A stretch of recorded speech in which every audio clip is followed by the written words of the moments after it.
Once upon a time, not so long ago, a young man was born in a small village in Italy. Like many young men, he had dreams, hopes, and ambitions. But as he grew older, he began to feel a deep sense of emptiness and dissatisfaction with his life. No matter how much he tried to fill it with material things, it just wasn't enough. One day he heard a voice inside him saying, "Sell what you have and give it to the poor. Come, follow me." At first he was afraid and hesitant, but something inside him told him to take the risk, so he did. He gave away all his possessions.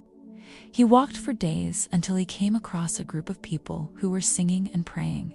He joined them, and they became like a family to him. Together they shared their faith, their hope, and their love for God. They supported each other and encouraged each other to be better people.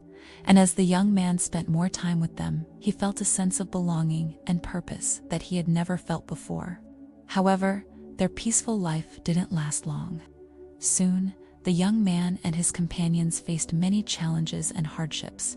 They were rejected and ridiculed by many people. They were persecuted and tortured by others. But through it all, they held on to their faith and hope in God. They prayed for strength and guidance, and they helped each other to overcome the difficulties. The young man discovered that he had a special gift for preaching and healing the sick. He traveled far and wide, sharing the message of God's love and forgiveness. He touched the hearts of many people and inspired them to change their ways. He also performed miracles, such as raising the dead to life and casting out demons from people. But as his fame grew, so did the envy and hatred of his enemies.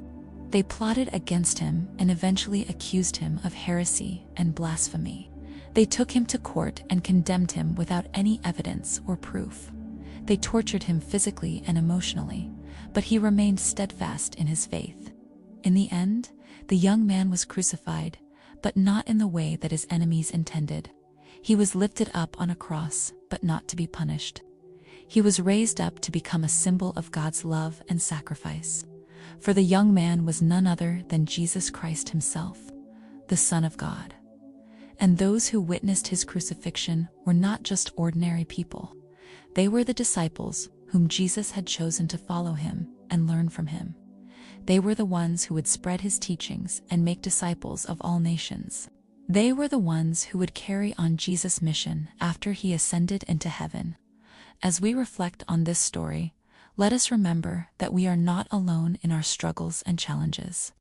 Let us remember that we have a Savior who understands our pain and suffering because he himself suffered for us. Let us remember that we have a mission to fulfill, not by our own power or strength, but by the power of the Spirit of God within us. If you liked the story, please share it with your friends and family, and do not forget to subscribe for more stories like this. Thank you.